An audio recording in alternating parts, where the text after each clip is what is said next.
अस्सलाम वालेकुम, मैं हूं अलीना शिगरी। गवर्नर खैबर पख्तूनख्वा फैसल करीम कुंडी साहब का साबिक वज़ीर आला खैबर पख्तूनख्वा अलीमीन गंडापुर साहब का इस्तीफा मंजूर न करने के बावजूद खैबर पख्तूनख्वा असेंबली ने अपना नया कायदे ऐवान मुंतखब कर लिया। पाकिस्तान तहरीक इंसाफ के सेक्रेटरी जनरल सलमान अकरम राजा साहब ने पेशावर हाई कोर्ट में नौ मुंतखब वज़ीर आला सोहेल आफरीदी साहब की हल्फ बर्दारी के लिए दरख्वास्त जमा कराई। इस मौके पर मीडिया से गुफ्तगू करते हुए सलमान अकरम राजा साहब का कहना था कि वज़ीर आला से हल्फ लेना जरूरी है, जिसमें ताखीर नहीं की जा सकती। इस वजह खैबर पख्तूनख्वा को सूबे में होना चाहिए था। हुकूमत के बगैर ये सूबा नहीं चल सकता। जो आइन की रूह से हल्फ लेने का पाबंद है, हल्फ नहीं लेता तो फिर चीफ जस्टिस साहब किसी भी शख्स को कह सकते हैं कि वो हल्फ ले।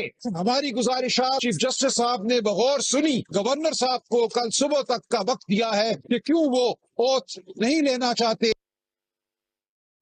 नौ मुंतखब वज़ीर आला खैबर पख्तूनख्वा सोहेल खान आफरीदी साहब के इंतखाब के बाद की पहली तकरीर ने बहुत से सवालात को जन्म दे दिया है। कहते हैं, मैं एहतजाजी सियासत का चैंपियन हूँ, मेरे पास खोने के लिए कुछ नहीं है। पाकिस्तानी कौम ओवरसीज पाकिस्तानी तहरीक इंसाफ के कारकुनान को यकीन दिलाता हूँ, खान साहब की रिहाई के लिए आज से ही इकदाम उठाने शुरू कर दिए जाएंगे। मेरा लीडर इमरान खान ऑपरेशन के खिलाफ है, हमारे होते हुए कोई मिलिट्री ऑपरेशन नहीं कर पाएगा। मैं एहतजाजी सियासत का अल्हम्दुलिल्लाह चैंपियन हूँ, क्योंकि मेरे पास खोने के लिए कुछ नहीं है। मैं अपने कारकुनान को, पाकिस्तान तहरीक इंसाफ के जितने वर्कर्स हैं, उनको यकीन दिलाता हूँ कि इमरान खान की रिहाई के लिए मैंने आज से जो है इकदाम उठाने शुरू कर देने हैं इंशाल्लाह। मेरा लीडर, मेरा कायद जनाब इमरान खान साहब मिलिट्री ऑपरेशन के खिलाफ हैं। इंशाल्लाह हमारे होते हुए कोई मिलिट्री ऑपरेशन नहीं कर पाएगा।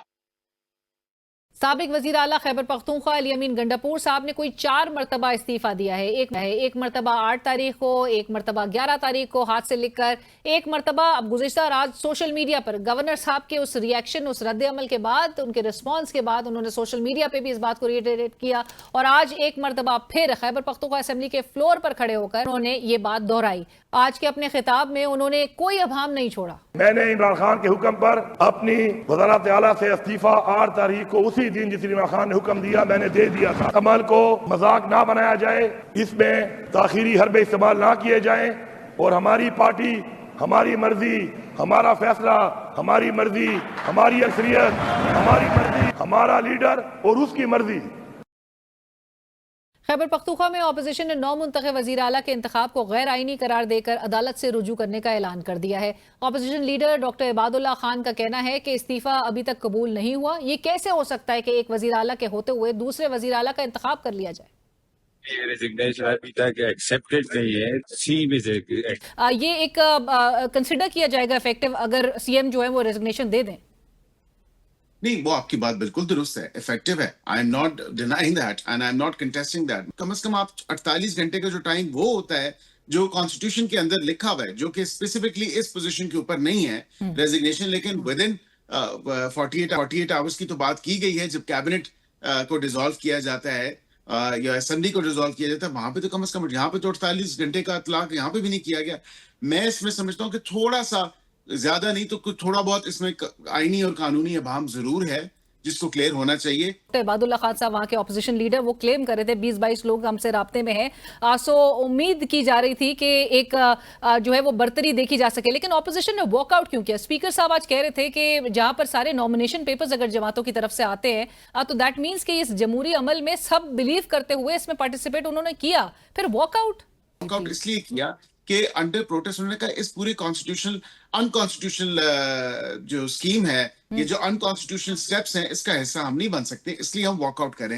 That's the reason why they walked out. Aqeel sahab, कतई कलामी की माफी, लेकिन जो एक तासुर बन रहा है वो ये है कि एक फेस सेविंग के तौर पे ऑपोजिशन ने वहां की ये इस्तेमाल किया इस बॉयकॉट को, इस वॉकआउट को, क्योंकि वो एक कंसेंसस कैंडिडेट जो है वो फील्ड नहीं कर सकी, नहीं लेकर आ सकी, एक आपका मुश्तरका कैंडिडेट नहीं हो सका, नंबर्स पूरे नहीं थे। देखिए, नंबर 100 उस हवाले से अगर बात करें तो मैंने बिल्कुल कहा, जो आपके पिछले भी सवाल के हवाले से मैं थोड़ा सा इसमें बता देता हूँ, राब्ते तो हर किसी के साथ होते हैं। अब वहां पे आजाद अरकान है तो क्या राब्ते किसी के साथ नहीं होंगे?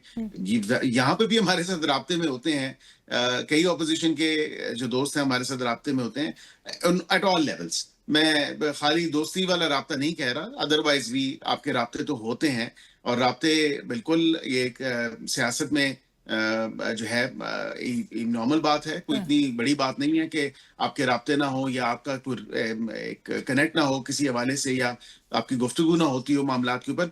मैं ये समझता हूँ कि बिल्कुल ये फेस सेविंग वाला कोई मामला नहीं था। उन्होंने उस प्रोसेस का हिस्सा बने अप अंटिल द पॉइंट कि जब उन्होंने समझा कि ये अनकॉन्स्टिट्यूशनल स्टेप्स लेने जा रहे हैं, जो कि लिए, क्योंकि स्पीकर ऑफ द हाउस जो है, मैं ये समझता हूँ स्पीकर साहब को तो इम्पार्शियल और इंडिपेंडेंट होना चाहिए। उन्होंने तो पता नहीं अपनी पार्टी की लाइन जो है वो टो की उस तमाम तर मामले से, और फिर जिस तरह के रिमार्क्स उन्होंने फिर एड्रेस किया, मुखातिब किया डीजी आईएसपीआर साहब को, मतलब देखें मुझे तो ये समझ नहीं आती कि ये क्या हासिल रसूल करना चाहते हैं। और अब उजलत की इतनी जल्दी देखें इस तमाम तर मामले पे, साथ ही उन्होंने इंतजार नहीं किया कि गवर्नर रिफ्यूज करेगा या गवर्नर एडमिनिस्टर करेगा हमारा ओथ तो फिर हम अदालत के पास जाएं, पहले ही चले गए।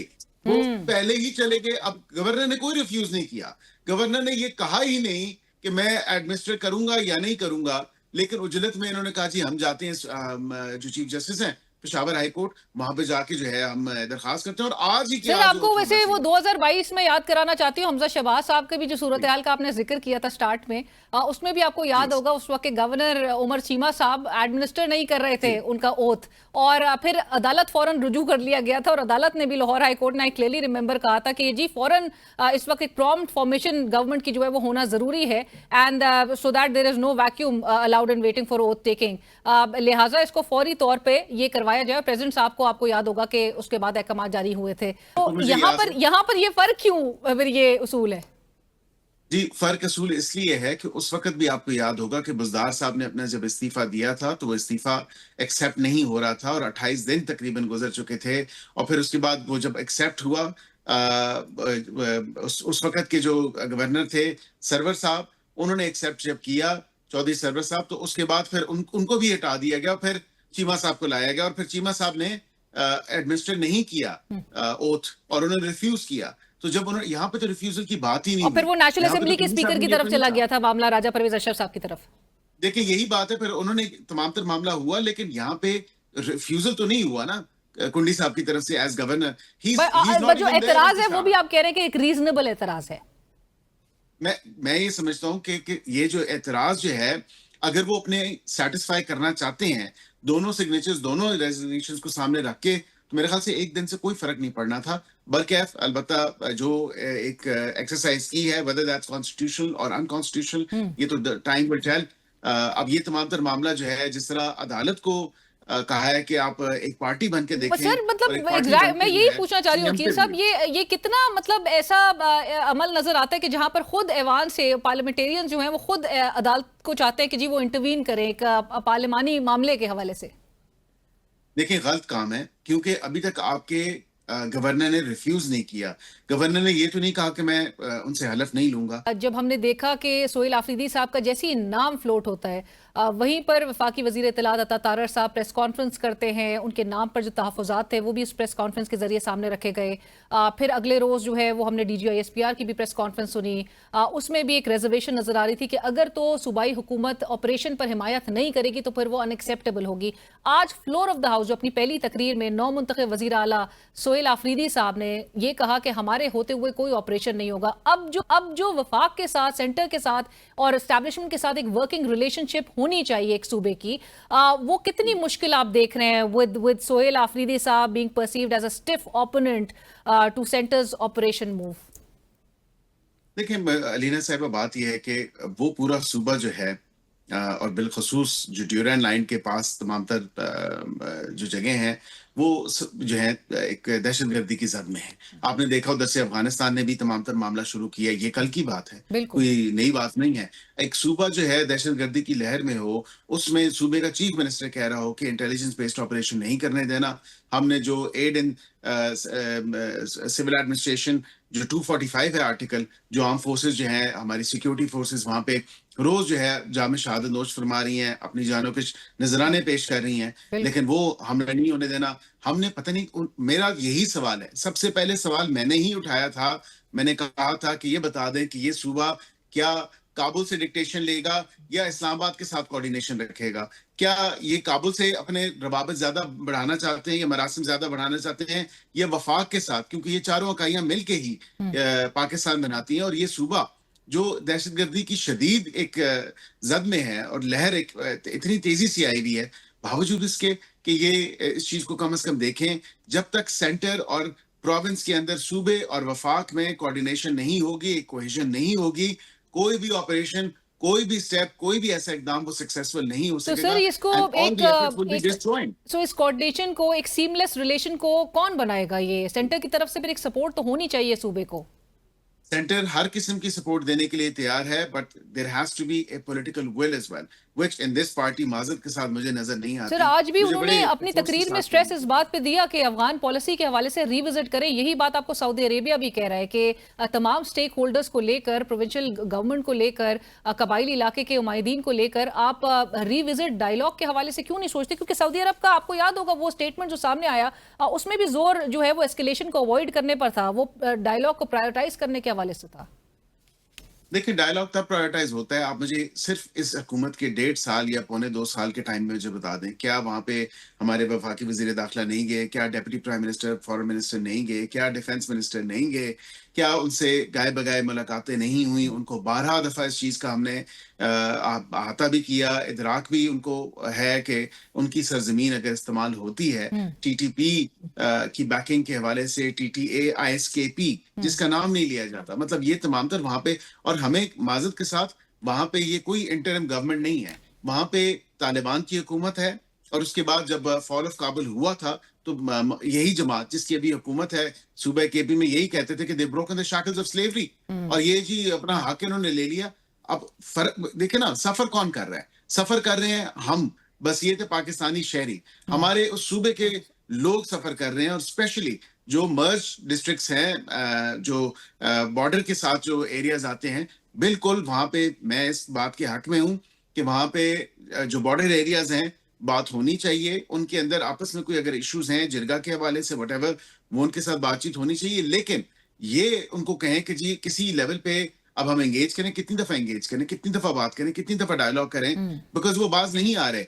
When look at the optics of this, कि उनका जो मुतकी है, जो उनका फॉरेन मिनिस्टर है, वो दिल्ली में मौजूद है, पीछे सारा ये मामला जो है आपकी बॉर्डर लाइन पे हो रहा है, ये आपके जो बॉर्डर है उस पर तमाम तर मामला हो रहा है, and with no shame from the Afghans, के उन्होंने किस तरह जो है बगैर किसी वजह के एक अनप्रोवोक्ड एग्रेशन था उनकी तरफ से, बावजूद इसके कि हम 4 दहाइयों से उनको यहाँ पे उनको होस्ट कर रहे थे, बिल्कुल उनको होस्ट कर रहे थे, but also considering the fact कि इंडिया अब उसी रूट को, अफगान रूट को इस्तेमाल मजीद करेगा। एक ऑलरेडी प्रॉक्सी वॉर्स हमें नजर आ रही है इंडिया की तरफ से, खैबर पख्तूनख्वा बलूचिस्तान में जिस तरह की सरगर्मियों में वो मुलविस है, जिसके सारे शवाहिद हमारे पास मौजूद हैं। पर thank you so much Aqeel sahab, बहुत शुक्रिया आपके वक्त का। प्रोग्राम में वक्त हुआ एक ब्रेक का, हमारे साथ रहिए।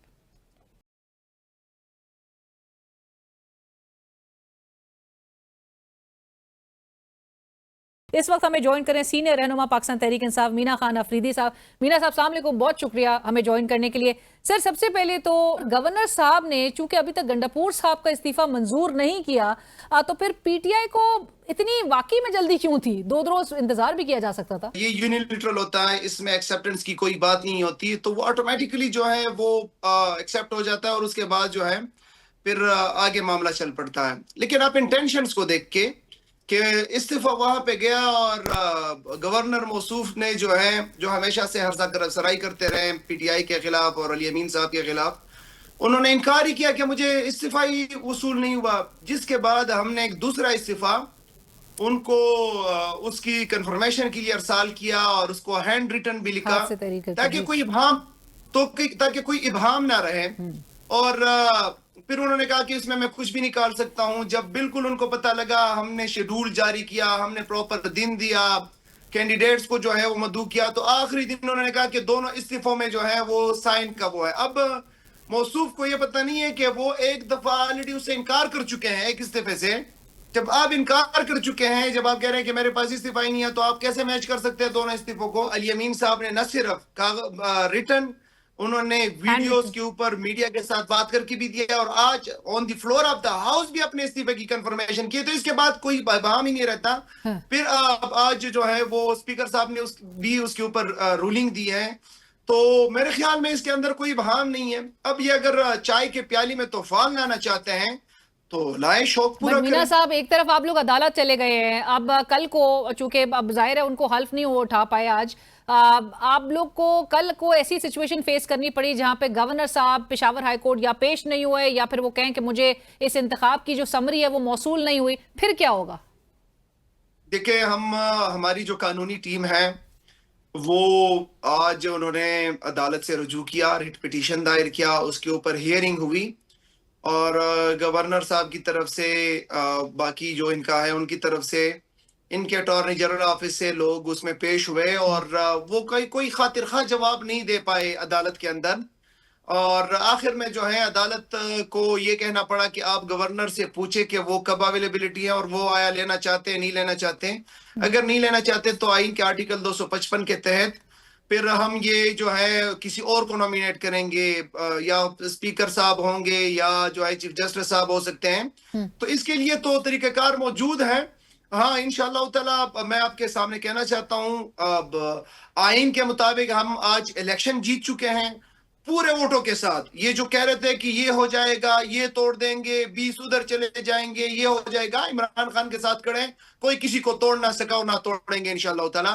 और कल इंशाअल्लाह ताला जो बाकी मानदा मुकाबला है ओथ का वो भी हम इंशाअल्लाह ताला जीत के लेकिन मीना साहब, 26वीं आईनी तरमीम के बाद आप लोग की बड़ी सख्त तहफ़्फ़ुज़ात हैं अदालतों के फंक्शनिंग के हवाले से, जहां पर आप लोग को वो रिलीफ नहीं मिल पा रहा जो आप जिसके मुंतज़िर हैं। आपको क्या लगता है, क्या chief justice Peshawar high court वो नामजद कर सकेंगे कोई नुमाइंदा, अगर तो गवर्नर साहब की अवेलेबिलिटी अब उस हवाले से नहीं नजर आती? बिल्कुल, 26वीं आईनी तरमीम के बाद जो हम देख रहे हैं, पर्टिकुलरली जो खान साहब की केसेस है, बुशरा बीबी की, बाकी असीरान की या बाकी जो चीजें हैं उसके हवाले से आप देख रहे हैं, तो उसमें तो हमें इंसाफ दिखाई देता हुआ दिखाई नहीं दे रहा। और मुझे उम्मीद है कि कल पेशावर हाई कोर्ट से जो है इंसाफ होगा इंशाअल्लाह ताला। हम रिलीफ नहीं कहेंगे, इंसाफ कहेंगे, कल इंसाफ होगा। और उसकी वजह यह है कि इस केस के अंदर कोई जान ही नहीं है, इस केस के अंदर कोई ऐसा नुक्ता नहीं है कि जिसको पकड़ के ये इसको लटका सकते हैं। उसके बावजूद भी अगर इसके बावजूद भी अगर वो करना चाहे तो इंशाअल्लाह ताला हम कम्पीट करेंगे इंशाअल्लाह। सो आप कम्पीट करने को तैयार हैं। अब जरा बताइएगा, आज जो नौ मुंतखब वजीर आला सोहेल आफरीदी साहब की जो पहली तकरीर थी, उन्होंने अपने तकरीर में जिस तरह से अफगान पॉलिसी पर नज़रसानी के हवाले से जो बात की, और जो आपको पता है कि जो मौजूदा रियासती पॉलिसी है, आप नहीं लगता कि उससे वो मुतसादिम ये बात है जहाँ पर वो अफगान पॉलिसी पे रिविजिट करने का बात कर रहे हैं? वो ऑपरेशन के खिलाफ बात उन्होंने की है कि हमारे होते हुए कोई ऑपरेशन नहीं होगा, जबकि DGISPR आपको याद होगा प्रेस कॉन्फ्रेंस में वो ये बात बहुत क्लैरिटी से बता चुके हैं कि अगर सूबाई हुकूमत ऑपरेशन की हिमायत नहीं करेगी तो फिर वो उनके लिए काबिल कबूल नहीं है। देखिए, दो चीजें हैं, अफगान पॉलिसी है और ऑपरेशन है, और दोनों से खैबर पुख्तनख्वा डायरेक्टली मुतासिर हो रहा है। हम शेयर कर रहे हैं अपना बॉर्डर अफगानिस्तान के साथ, और हमारे लोग जो हैं वो उसके साथ इफेक्ट हो रहे हैं अफगान पॉलिसी के साथ। इमरान खान की बड़ी वाज़ेह पॉलिसी है अफगानिस्तान के हवाले से, जो वज़ीर आला साहब सोहेल आफरीदी ने भी उसके ऊपर आज बात की कि जब अशरफ गनी की हुकूमत थी उनके साथ कुछ अच्छे ताल्लुकात नहीं थे पाकिस्तान के, लेकिन हमने वो डिप्लोमेसी की, चेयरमैन साहब ने वो डिप्लोमेसी की कि पिछले माजी करीब में अगर सबसे बेहतरीन अमन के हवाले से कोई टाइम था तो वो इमरान खान के दौरे हुकूमत का था, और वही डिप्लोमेसी, वही बिरादराना ताल्लुकात की वजह से वो हुआ। आज भी हम कहते हैं कि अफगानिस्तान के साथ बिरादराना ताल्लुकात बनाए जाए, उनके साथ मुज़ाकरात किए जाए, उनके सामने अपने तहफ़्फ़ुज़ात रखे जाए, और वो जो है उसके साथ उसके अंदर अपने स्टेक होल्डर्स को शामिल करे।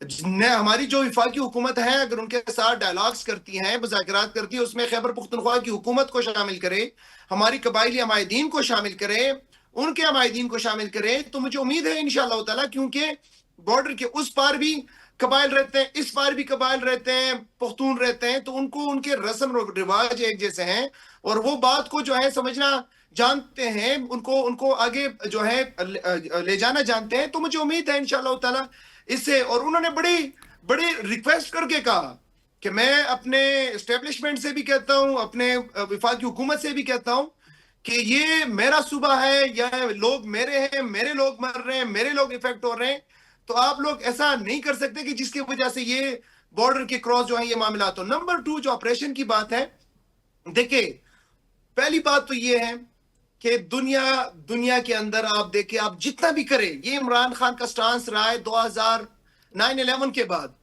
और उन्होंने एक टर्म इंट्रोड्यूस कराया था कि गिव पीस अ चांस, और फिर जो है फिर 17-18 साल के बाद अमेरिका को भी ख्याल आया और उन्होंने पीस को चांस दिया और वो मुज़ाकरात हुए। दुनिया के अंदर आप जहां पे भी जाएंगे, at the end of the day आप जो है टेबल के ऊपर बैठते हैं। तो ये हल नहीं है, ऑपरेशन इसका हल नहीं है। ऐसे में जो वफाक और एस्टैब्लिशमेंट के साथ जो एक वर्किंग रिलेशन होनी चाहिए, क्योंकि उनकी सपोर्ट के बगैर तो आप खैबर पख्तूनख्वा में नया सेटअप जो है वो कैसे चलाएंगे, ये एक बहुत बड़ा सवाल होगा आप लोगों के लिए। सो उसके लिए कोई पहल आप लोग की तरफ से, कोई फ्लेक्सिबिलिटी का भी मुजाहिरा किया जाएगा? देखिए, एक बात बड़ी वाज़ेह है, इनको सोहेल अफरीदी के नाम से वैसे डर है, वो बड़ा सुलझा हुआ, बड़ा एजुकेटेड, और उनकी सियासी तरबियत हुई है। कॉलेज के जमाने से वो जो है स्टूडेंट लीडर रहा है, इंसाफ स्टूडेंट फेडरेशन का सूबाई सदर रहा है, फिर इंसाफ यूथ विंग का सूबाई सदर रहा है, फिर एमपीए बना। तो ये है कि वो जानते हैं कि वो सूबे के मामलात, इंतजामी मामलात को कैसे आगे लेके चलना है। अब आल्दो के फॉर्म 47 की हुकूमत है मरकज में, लेकिन अब जब बनाई गई है तो उनके साथ भी जो है बैठ के सूबे के हकूक के ऊपर बात करेंगे, सूबे के वसाइल के ऊपर बात करेंगे, सूबे की तरक्की के ऊपर बात करेंगे, और एक अच्छी वर्किंग रिलेशन एक्सपेक्ट किया जा रहा है, एक अच्छी वर्किंग रिलेशन होगी सूबे और सेंटर के दरमियान। देखिए, मैं तो आपको यही कह रहा हूं कि जहां पे सूबे की हक की बात होगी, जहां पे सूबे की वसाइल के ऊपर बात होगी, जहां जो है हमारे एनएफसी की बात है, अमन अमान की बात है, तो हम तमाम स्टेक होल्डर से बैठेंगे, उनके साथ भी बैठेंगे, बाकी लोगों के साथ भी बैठेंगे। क्योंकि मीना साहब, एक बात जरूर की जा रही है इवन ऑपोजिशन की वहां की तरफ से कि सोहेल अफरीदी साहब बड़े ना तजुर्बेकार हैं, उनको तजुर्बा उनका नहीं है। आपकी इवन पार्टी के कुछ रहनुमाओं से जिनसे मेरी बात हुई तो वो कहते हैं कि उनको बहुत जल्दी जल्दी चीजें सीखनी पड़ेंगी, उनका तजुर्बा इतना नहीं है। सो उनके लिए एक चैलेंज जरूर होगा, लेकिन हम भी उम्मीद करते हैं और ऑल द बेस्ट। ये अगर ट्रांजिशन जो है जिस तरह से एक स्मूथली होता हुआ दिखाई दे तो सोहेल अफरीदी साहब सूबे के हक में भी बेहतर फैसले करें। पर thank you so much Meena साहब, बहुत शुक्रिया। प्रोग्राम में वक्त हुआ एक ब्रेक का, हमारे साथ रहिए।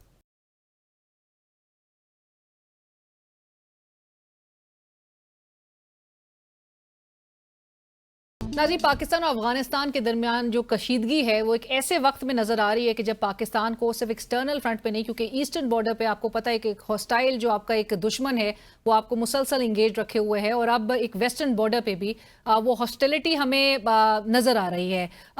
एक्सटर्नल फ्रंट पे जहाँ पे मैंने कहा कि आपको ऑलरेडी चैलेंजेस का सामना है, इंटरनल चैलेंजेस भी आपके इस हद तक नजर आ रहे हैं बढ़ते हुए कि जिनको फौरी तौर पर एड्रेस होना बहुत जरूरी है। जहाँ पर आप देख रहे हैं कि खैबर पख्तूनख्वा की जो सूबाई हुकूमत है उसके साथ एक वर्किंग रिलेशन जो सेंटर की होनी चाहिए, वहाँ पे मिस गवर्नेंस है, फिर वर्किंग रिलेशन जो है वो उस तरह से एक करीबी या सीमलेस नहीं नज़र आती।